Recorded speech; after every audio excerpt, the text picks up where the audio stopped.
উত্তৰ পূব ভ্ৰমণৰ পিছতেই প্ৰধানমন্ত্ৰী মোদীৰ বিৰুদ্ধে সৰব কংগ্ৰেছ। মণিপুৰ জ্বলি থকাৰ সময়ত প্ৰধানমন্ত্ৰী এবাৰো নগল তালৈ। ৩ বছৰ পিছতহে মনত পৰিল মণিপুৰলৈ। প্ৰধানমন্ত্ৰী নৰেন্দ্ৰ মোদীৰ দুদিনীয়া অসম তথা উত্তৰ পূব ভ্ৰমণৰ পিছতে সৰব হৈছে অসম প্ৰদেশ কংগ্ৰেছ। সোমবাৰে ৰাজীৱ ভৱনত সংবাদমেল অনুষ্ঠিত কৰি প্ৰধানমন্ত্ৰী নৰেন্দ্ৰ মোদীক সমালোচনা সাংসদ প্ৰদ্যুৎ বৰদলৈৰ। মণিপুৰৰ গোষ্ঠীগত সংঘৰ্ষৰ সময়ত এবাৰো দেখা নিদিলে প্ৰধানমন্ত্ৰীয়ে, কিন্তু সেই সময়ছোৱাত তেওঁ ৩৯খন দেশ ভ্ৰমণ কৰিলে। আমি কংগ্ৰেছ দলে অহৰহভাৱে পাৰ্লিয়ামেণ্টত আমি এই বিষয়ে এটা বিশেষ আলোচনা কৰিবৰ বাবে দাবী জনাই আহিছিলোঁ। আমি দাবী জনাইছিলোঁ ভাৰত চৰকাৰক, আমি দাবী জনাইছিলোঁ মোদী ডাঙৰীয়াক যে আপুনি সদায় উত্তৰ পূৰ্বাঞ্চলৰ কথা কয়, ঘৰিয়ালৰ চকুলোটোকে মণিপুৰত যি সন্ত্ৰাস হিংসা ইয়াৰ যি জুই জ্বলিছে, আপুনি এবাৰ গৈ পেলাই সেই জুই প্ৰশমিত কৰিবৰ কাৰণে অনুগ্ৰহ কৰি এবাৰ চেষ্টা কৰক। মোদী ডাঙৰীয়াই মুখেৰে নামাতিলে।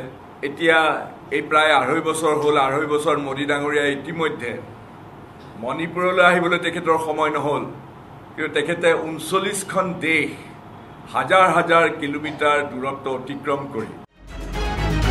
প্ৰাক্তন প্ৰধানমন্ত্ৰী প্ৰয়াত জৱাহৰলাল নেহৰুৱে চীন ভাৰতৰ যুদ্ধৰ সময়ত অসমবাসীলৈ দিয়া ভাষণ সন্দৰ্ভতো প্ৰতিক্ৰিয়া প্ৰদ্যুৎ বৰদলৈৰ।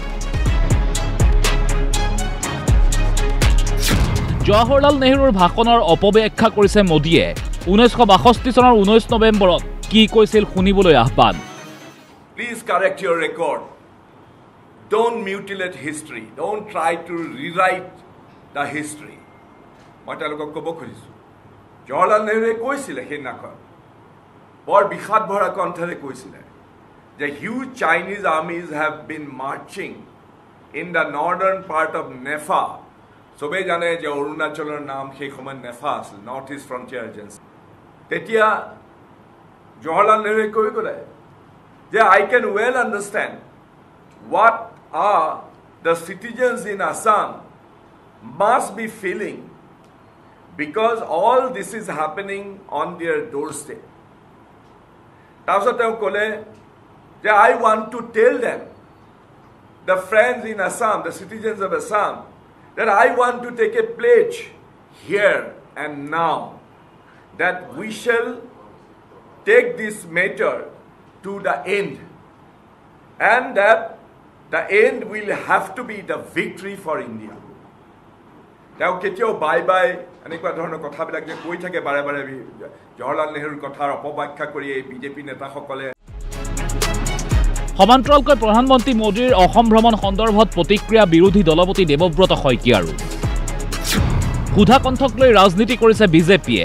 ভূপেন হাজৰিকাই সমন্বয় সৰ্বহাৰাৰ কথা কৈছিল, কিন্তু তাৰ বিপৰীতে বিজেপিয়ে ধৰ্মৰ নামত ৰাজনীতি কৰিছে। ভূপেন হাজৰিকাৰ মূল মতামত আছিলে ধৰ্মনিৰপেক্ষতা, মানৱতাবাদ, ধৰ্মীয় সহিষ্ণুতা, সম্প্ৰীতিৰ বাৰ্তা আৰু সকলো সম্প্ৰদায়ৰ মাজত একতাৰ জয়গান। আৰু ইয়াৰ বিপৰীতে আমি বিজেপিৰ ফালৰ পৰা দেখা পাওঁ তেখেতসকলে ধৰ্মীয় সহিষ্ণুতা আৰু বহুত্ববাদৰ যি নীতি ইয়াক বিপন্ন কৰিছে বুলি বিভিন্নজনে কয়, আৰু সেই কথা আমি অসমতো অনুভৱ কৰোঁ। ৰাজ্যৰ ৬ জনগোষ্ঠীৰ জনজাতিকৰণক লৈও সমালোচনা চৰকাৰক দেৱব্ৰত শইকীয়াৰ। বিজেপি শাসনলৈ আহিলেই ৬ জনগোষ্ঠীৰ জনজাতিকৰণৰ প্ৰতিশ্ৰুতি দিছিল, কিন্তু কেইবা বছৰৰ পিছতো প্ৰতিশ্ৰুতি পালন নকৰিলে বিজেপিয়ে। বাবে আজি তেওঁলোকে ১৮ চনৰ পৰা ৭ বছৰতকৈ অধিক কাল আলোচনাই কৰি থাকিলে, কোনো সিদ্ধান্ত নিদিলে। যদি অসম চৰকাৰে কিবা সিদ্ধান্ত দিলে হয় তেতিয়াহ'লে ভাৰত চৰকাৰে এই সিদ্ধান্ত অনুসৰি কাম কৰিব বুলি ইতিমধ্যে ঘোষণা কৰি থৈছিল, কিন্তু তেওঁলোকৰ যিহেতু জনজাতিকৰণ কৰিবলৈ মন নাই, সেই গতিকে এই গোটেই বিষয়টো ২০১৬ চনৰ ভিজন ডকুমেণ্টত থকাৰ পিছতো আজিলৈকে এই ক্ষেত্ৰত কোনো কাৰ্যব্যৱস্থাই নল'লে। ভিডিঅ' জাৰ্নেলিষ্ট মুকুট কলিতাৰ সৈতে মনীন্দ্ৰ ডেকাৰ ৰিপৰ্ট, DY365।